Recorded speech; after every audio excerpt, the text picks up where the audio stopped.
Proverbe, chapitre 14. La femme sage bâtit sa maison, et la femme insensée la renverse de ses propres mains.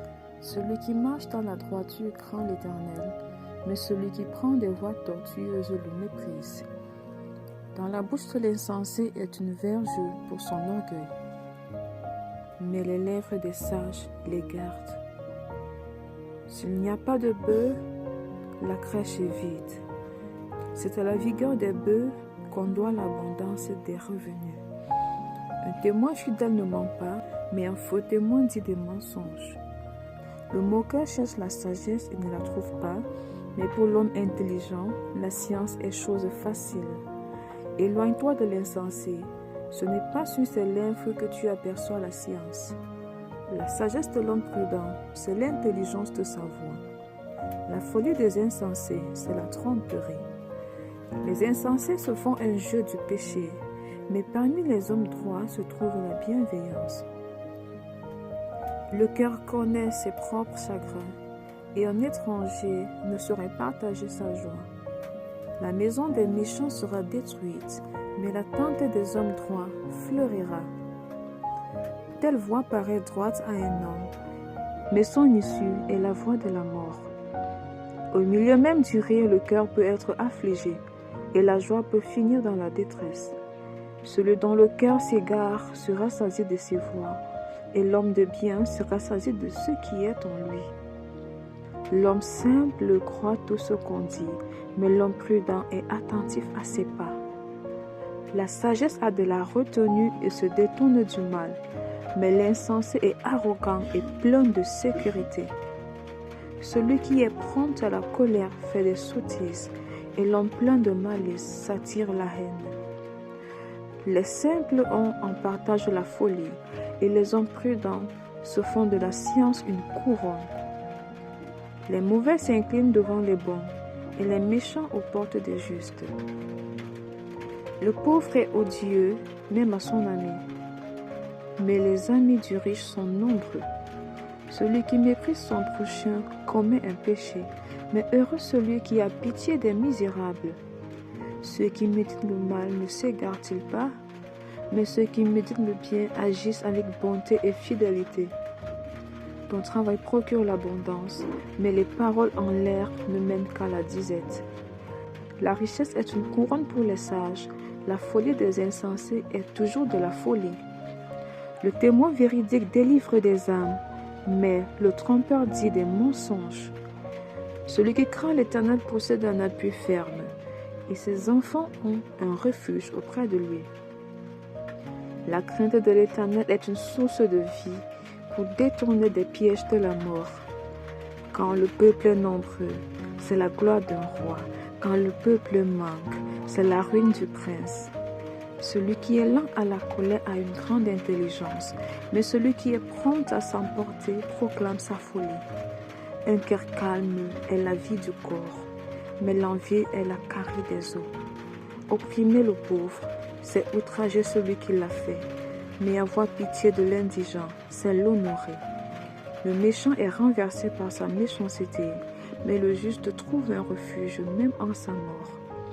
Dans un cœur intelligent repose la sagesse, mais au milieu des insensés, elle se montre à découvert. La justice élève une nation, mais le péché est la honte des peuples. La faveur du roi est pour le serviteur prudent, et sa colère pour celui qui fait honte. Amen.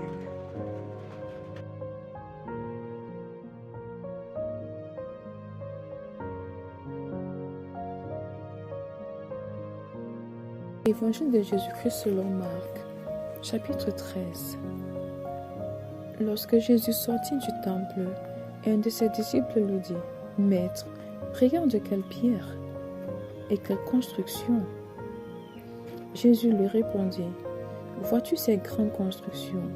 Il ne restera pas pierre sur pierre qui ne soit renversée. » Il s'assit sur la montagne des Oliviers, en face du temple, et Pierre, Jacques, Jean et André lui firent en particulier cette question. « Dis-nous, quand cela arrivera-t-il? Et à quel signe connaîtra-t-on que toutes ces choses vont s'accomplir ?» Jésus se mit alors à leur dire, « Prenez garde que personne ne vous séduise, car plusieurs viendront sous mon nom, disant, « C'est moi », et ils séduiront beaucoup de gens. Quand vous entendrez parler de guerre et de bruit de guerre, ne soyez pas troublés, car il faut que ces choses arrivent. Mais ce ne sera pas encore la fin. Une nation se lèvera contre une nation, et un royaume contre un royaume, et il y aura des tremblements de terre en divers lieux, et il y aura des famines. Ce ne sera que le commencement des douleurs. Prenez garde à vous-mêmes. On vous livrera aux tribunaux, et vous serez battus de verges dans les synagogues. Vous comparaîtrez devant des gouverneurs et devant des rois à cause de moi, pour leur servir de témoignage. Il faut premièrement que la bonne nouvelle soit prêchée à toutes les nations. Quand on vous amènera pour vous livrer, ne vous inquiétez pas d'avance de ce que vous aurez à dire, mais dites ce qui vous sera donné à l'heure même, car ce n'est pas vous qui parlerez, mais l'Esprit Saint. Le frère livrera son frère à la mort, et le père son enfant. Les enfants se soulèveront contre leurs parents et les feront mourir. Vous serez haïs de tous à cause de mon nom, mais celui qui persévérera jusqu'à la fin sera sauvé. Lorsque vous verrez l'abomination de la désolation établie là où elle ne doit pas être, que celui qui lit fasse attention, alors que ceux qui seront en Judée fuient dans les montagnes, que celui qui sera sur le toit ne descende pas et n'entre pas pour prendre quelque chose dans sa maison, et que celui qui sera dans les champs ne retourne pas en arrière pour prendre son manteau. Malheur aux femmes qui seront enceintes et à celles qui allaiteront en ces jours-là. Priez pour que ces choses n'arrivent pas en été, car la détresse en ces jours sera telle qu'il n'y en a point eu de semblable depuis le commencement du monde que Dieu a créé jusqu'à présent, et qu'il n'y en aura jamais. Et si le Seigneur n'avait abrégé ces jours, personne ne serait sauvé, mais il les a abrégés à cause des élus qu'il a choisis. Si quelqu'un vous dit alors, le Christ est ici, ou il est là, ne le croyez pas, car il s'élèvera de faux Christ et de faux prophètes. Ils feront des prodiges et des miracles pour séduire les élus, s'il était possible. Soyez sur vos gardes, je vous ai tout annoncé d'avance. Mais dans ces jours, après cette détresse, le soleil s'obscurcira, la lune ne donnera plus sa lumière, les étoiles tomberont du ciel, et les puissances qui sont dans les cieux seront ébranlées. Alors on verra le Fils de l'homme venant sur les nuées, avec une grande puissance et avec gloire. Alors il enverra les anges, et il rassemblera les élus des 4 vents, de l'extrémité de la terre jusqu'à l'extrémité du ciel.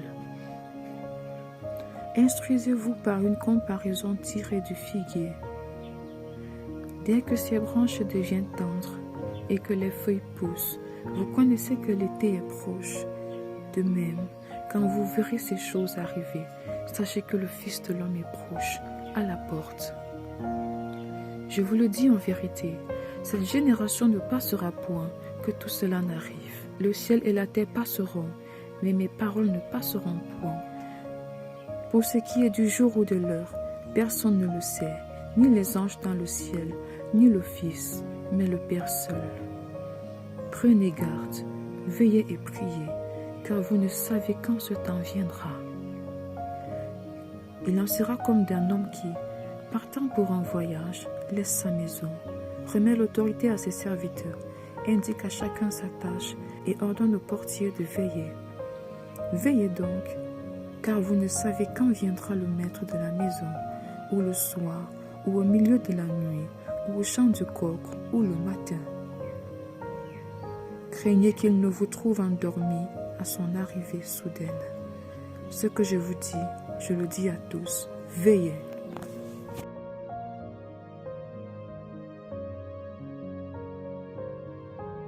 Marc, chapitre 14. La fête de Pâques et des pains sans levain devait avoir lieu 2 jours après. Les principaux sacrificateurs et les scribes cherchaient les moyens d'arrêter Jésus par ruse et de le faire mourir, car ils disaient, que ce ne soit pas pendant la fête, afin qu'il n'y ait pas de tumulte parmi le peuple. » Comme Jésus était à Béthanie, dans la maison de Simon le lépreux, une femme entra pendant qu'il se trouvait à table. Elle tenait un vase d'albâtre qui renfermait un parfum de nard pur de grand prix. Ayant rompu le vase, elle répandit le parfum sur la tête de Jésus. Quelques-uns exprimèrent entre eux leur indignation. À quoi bon perdre ce parfum? On aurait pu le vendre plus de 300 deniers et le donner aux pauvres. Et ils s'irritèrent contre cette femme. Mais Jésus leur dit, « Laissez-la. Pourquoi le faites-vous de la peine? Elle a fait une bonne action à mon égard, car vous avez toujours les pauvres avec vous, et vous pouvez leur faire du bien quand vous voulez, mais vous ne m'avez toujours pas. Elle a fait ce qu'elle a pu. Elle a d'avance embaumé mon corps pour la sépulture. Je vous le dis en vérité, partout où la bonne nouvelle sera prêchée dans le monde entier, on racontera aussi en mémoire de cette femme ce qu'elle a fait. » Judas l'Iscariote, l'un des 12, alla vers les principaux sacrificateurs afin de leur livrer Jésus. Après l'avoir entendu, ils furent dans la joie et promit de lui donner de l'argent, et Judas cherchait une occasion favorable pour le livrer. Le premier jour des pains sans levain, où l'on immolait la Pâque, les disciples de Jésus lui dirent, « Où veux-tu que nous allions te préparer la Pâque ?» Et il envoya 2 de ses disciples et leur dit, « Allez à la ville, vous rencontrerez un homme portant une cruche d'eau, suivez-le. Quelque part qu'il entre, dites au maître de la maison. Le maître dit, où est le lieu où je mangerai la Pâque avec mes disciples? Et il vous montrera une grande chambre haute, meublée et toute prête. C'est là que vous nous préparerez la Pâque. » Les disciples partirent, arrivèrent à la ville et trouvèrent les choses comme il le leur avait dit, et ils préparèrent la Pâque. Le soir étant venu, il arriva avec les 12. Pendant qu'ils étaient à table et qu'ils mangeaient, Jésus dit, « Je vous le dis en vérité, l'un de vous qui mange avec moi me livrera. » Ils commencèrent à s'attrister et à lui dire l'un après l'autre, « Est-ce moi ?» Il leur répondit, « C'est l'un des 12 qui met avec moi la main dans le plat. Le Fils de l'homme s'en va selon ce qui est écrit de lui, mais malheur à l'homme par qui le Fils de l'homme est livré. Mieux vaudrait pour cet homme qui ne fût pas né. » Pendant qu'ils mangeaient, Jésus prit du pain, et après avoir rendu grâce, il le rompit et le leur donna en disant, « Prenez, ceci est mon corps. » Il prit ensuite une coupe, et après avoir rendu grâce, il la leur donna. Et ils en burent tous. Et il leur dit, « Ceci est mon sang, le sang de l'alliance, qui est répandu pour plusieurs. Je vous le dis en vérité, je ne boirai plus jamais ce fruit de la vigne jusqu'au jour où je le boirai nouveau dans le royaume de Dieu. » Après avoir chanté les cantiques, ils se rendirent à la montagne des Oliviers. Jésus leur dit, « Vous serez tous scandalisés, car il est écrit, « Je frapperai le berger, et les brebis seront dispersées. » Mais, après que je serai ressuscité, je vous précéderai en Galilée.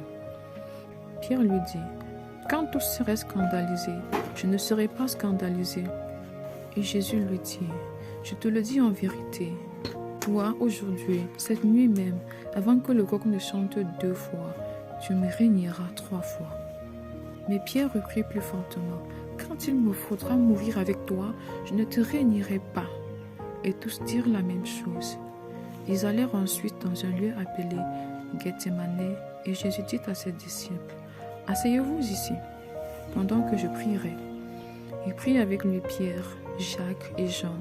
Il commença à éprouver de la frayeur et des angoisses. Il leur dit, « Mon âme est triste jusqu'à la mort.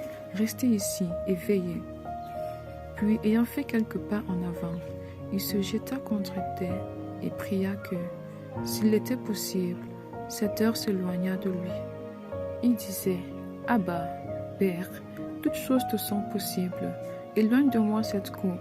Toutefois, non pas ce que je veux, mais ce que tu veux. » Et il vint vers le disciple, qu'il trouva endormi, Et il dit à Pierre, « Simon, tu dors? Tu n'as pu veiller 1 heure. Veillez et priez, afin que vous ne tombiez pas en tentation. L'esprit est bien disposé, mais la chair est faible. » Il s'éloigna de nouveau et fit la même prière. Il revint et les trouva encore endormis, car leurs yeux étaient appesantis. Ils ne surent que lui répondre. Il revint pour la 3e fois et leur dit, « Dormez maintenant et reposez-vous. C'est assez. L'heure est venue. Voici, le Fils de l'homme est livré aux mains des pécheurs. Levez-vous, allons.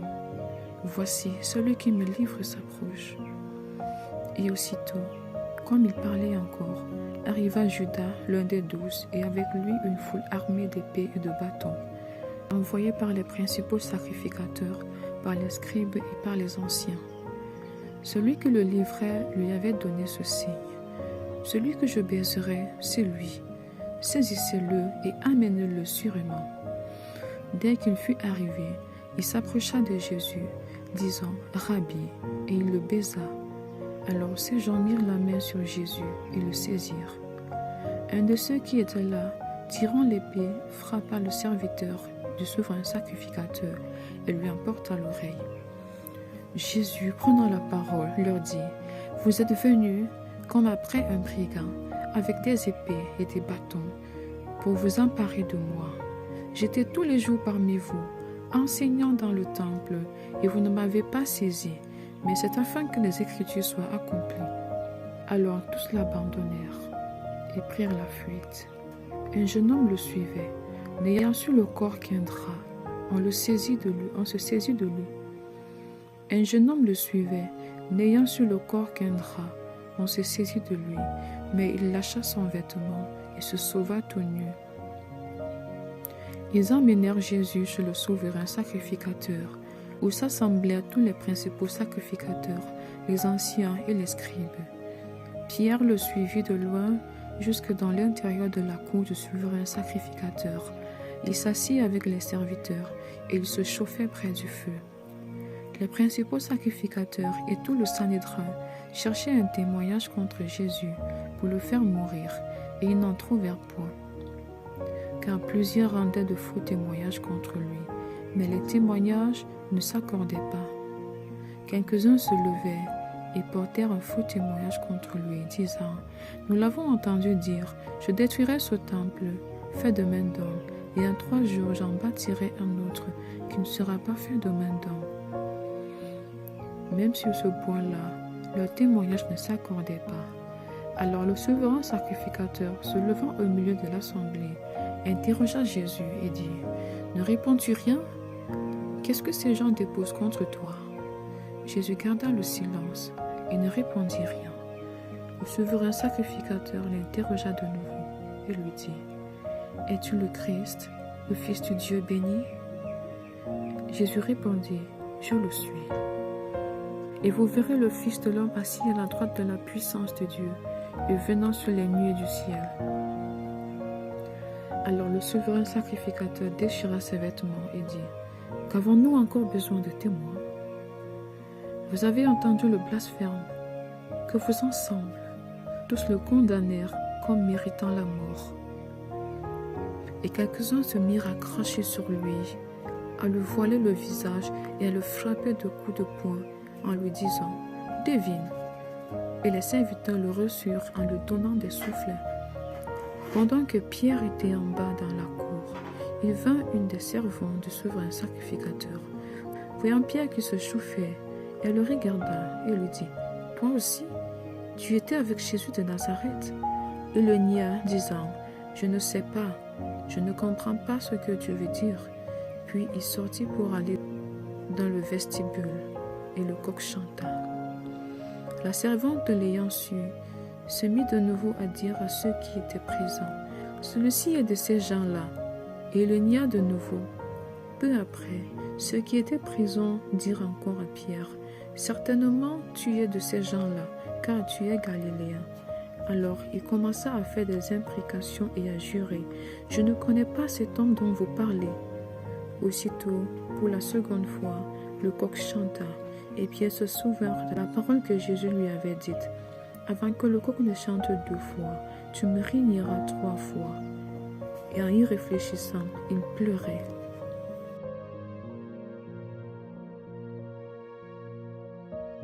Marc, chapitre 15. Dès le matin, les principaux sacrificateurs tinrent conseil avec les anciens et les scribes, et tout le Sanhédrin. Après avoir lié Jésus, ils l'emmenèrent et le livrèrent à Pilate. Pilate l'interrogea. « Es-tu le roi des Juifs ?» Jésus lui répondit. « Tu le dis. » Les principaux sacrificateurs portaient contre lui plusieurs accusations. Pilate l'interrogea de nouveau. « Ne réponds-tu rien ? Vois de combien de choses il t'accuse. » Et Jésus ne fit plus aucune réponse, ce qui étonna Pilate. À chaque fête, il relâchait un prisonnier, celui que demandait la foule. Il y avait en prison un nommé Barabbas avec ses complices pour un meurtre qu'ils avaient commis dans une sédition. La foule étant montée, se mit à demander ce qu'il avait coutume de leur accorder. Pilate leur répondit. « Voulez-vous que je vous relâche le roi des Juifs ?» Car il savait que c'était par envie que les principaux sacrificateurs l'avaient livré. Mais les chefs des sacrificateurs excitèrent la foule, afin que Pilate leur relâchât plutôt Barabbas.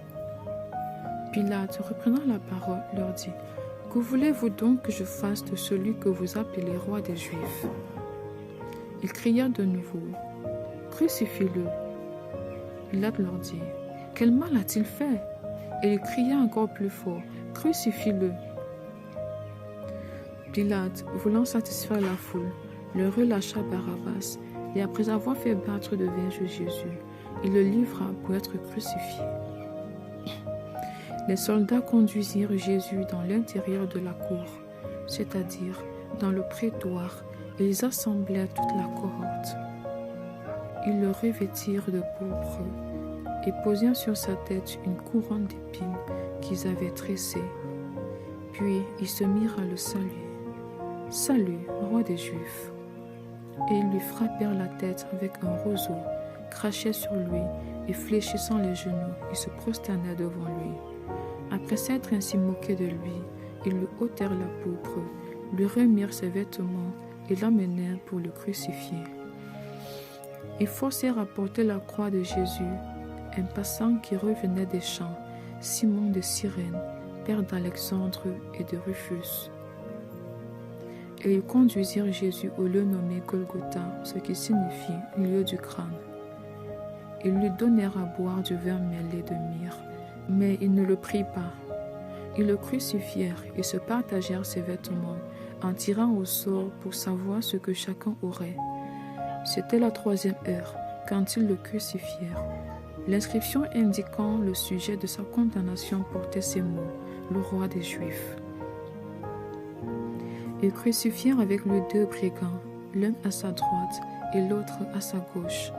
Ainsi fut accompli ce que dit l'Écriture. Il a été mis au nombre des malfaiteurs.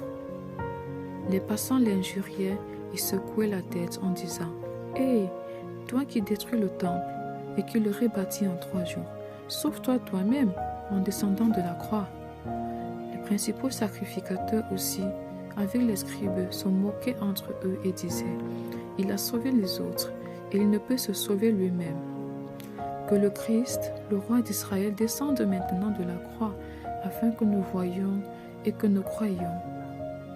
Ceux qui étaient crucifiés avec lui l'insultaient aussi. La 6e heure étant venue, il y eut des ténèbres sur toute la terre jusqu'à la 9e heure. Et à la 9e heure, Jésus s'écria d'une voix forte « Éloi, Éloi, lama sabachthani » ce qui signifie « Mon Dieu, pourquoi m'as-tu abandonné ?» Quelques-uns de ceux qui étaient là l'ayant entendu dire « Voici, il appelle Élie. » Et l'un d'eux courut remplir une éponge de vinaigre et l'ayant fixé à un roseau, il lui donna à boire en disant « Laissez, voyons si Élie viendra le descendre. » Mais Jésus, ayant poussé un grand cri, expira. Le voile du temple se déchira en 2, depuis le haut jusqu'en bas. Le centenier qui était en face de Jésus, voyant qu'il avait expiré de la sorte, dit « Assurément, cet homme était fils de Dieu. » Il y avait aussi des femmes qui regardaient de loin. Parmi elles étaient Marie de Magdala, Marie, mère de Jacques le mineur et de José, et Salomé, qui le suivaient et le servaient lorsqu'il était en Galilée, et plusieurs autres qui étaient montés avec lui à Jérusalem. Le soir étant venu, comme c'était la préparation, c'est-à-dire la veille du sabbat, arriva Joseph d'Arimathée, conseiller de distinction, qui lui-même attendait aussi le royaume de Dieu. Il osa se rendre vers Pilate pour demander le corps de Jésus. Pilate s'étonna qu'il fût mort si tôt, fit venir le centenier et le demanda s'il était mort depuis longtemps. S'en étant assuré par le centenier, il donna le corps à Joseph. Et Joseph, ayant acheté le linceul, descendit Jésus de la croix, l'enveloppa du linceul et le déposa dans un sépulcre taillé dans le roc.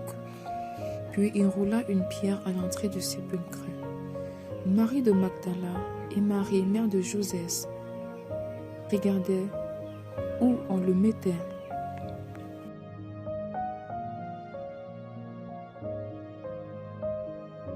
Marc, chapitre 16. Lorsque le sabbat fut passé, Marie de Magdala, Marie, mère de Jacques et Salomé achetaient des aromates afin d'aller embaumer Jésus. Le premier jour de la semaine, elles se rendirent au sépulcre de grand matin. Comme le soleil venait de se lever, elles disaient entre elles: Qui nous roulera la pierre loin de l'entrée du sépulcre? Et levant les yeux, elles aperçurent que la pierre qui était très grande avait été roulée. Elles entrèrent dans le sépulcre, virent un jeune homme assis à droite, vêtu d'une robe blanche, et elles furent épouvantées. Il leur dit: Ne vous épouvantez pas, vous cherchez Jésus de Nazareth qui a été crucifié. Il est ressuscité, il n'est point ici. Voici le lieu où on l'avait mis. Mais allez dire à ses disciples et à Pierre qu'il vous précède en Galilée. C'est là que vous le verrez, comme il vous l'a dit. Elles sortirent du sépulcre et s'enfuirent. La peur et le trouble les avaient saisies, et elles ne dirent rien à personne à cause de leur effroi. Jésus, étant ressuscité le matin du premier jour de la semaine, apparut d'abord à Marie de Magdala, de laquelle il avait chassé 7 démons. Allah emportait la nouvelle à ceux qui avaient été avec lui et qui s'affligeaient et pleuraient. Quand ils entendirent qu'il vivait et qu'elle l'avait vu, ils ne le crurent point. Après cela, il apparut sous une autre forme à 2 d'entre eux qui étaient en chemin pour aller à la campagne. Ils revinrent l'annoncer aux autres, qui ne les crurent pas non plus. Enfin, il apparut aux 11 pendant qu'ils étaient à table, et il leur annonça, et il leur reprocha leur incrédulité et la dureté de leur cœur, parce qu'ils n'avaient pas cru ceux qu'ils l'avaient vu ressusciter. Puis il leur dit: Allez par tout le monde et prêchez la bonne nouvelle à toute la création. Celui qui croira et qui sera baptisé sera sauvé, mais celui qui ne croira pas sera condamné. Voici les miracles qui accompagneront ceux qui auront cru. En mon nom, ils chasseront les démons, ils parleront de nouvelles langues, ils saisiront des serpents. S'ils boivent quelques breuvages mortels, ils ne leur feront point de mal. Ils imposeront les mains aux malades, et les malades seront guéris. Le Seigneur, après leur avoir parlé, fut enlevé au ciel, et il s'assit à la droite de Dieu. Et ils s'en allaient prêcher partout. Le Seigneur travaillait avec eux, et confirmait la parole par les miracles qui l'accompagnaient.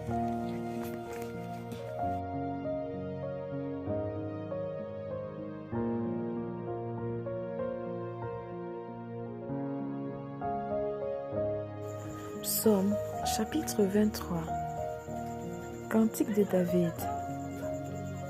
L'Éternel est mon berger, je ne manquerai de rien.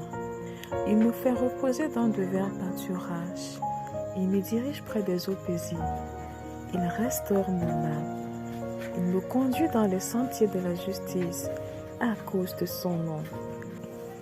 Quand je marche dans la vallée de l'ombre de la mort, je ne crains aucun mal, car tu es avec moi. Ta houlette et ton bâton me rassurent. Tu dresses devant moi une table en face de mes adversaires. Tu ondules ma tête et ma coupe déborde. Oui, le bonheur et la grâce m'accompagneront tous les jours de ma vie, et j'habiterai dans la maison de l'Éternel jusqu'à la fin de mes jours. Amen.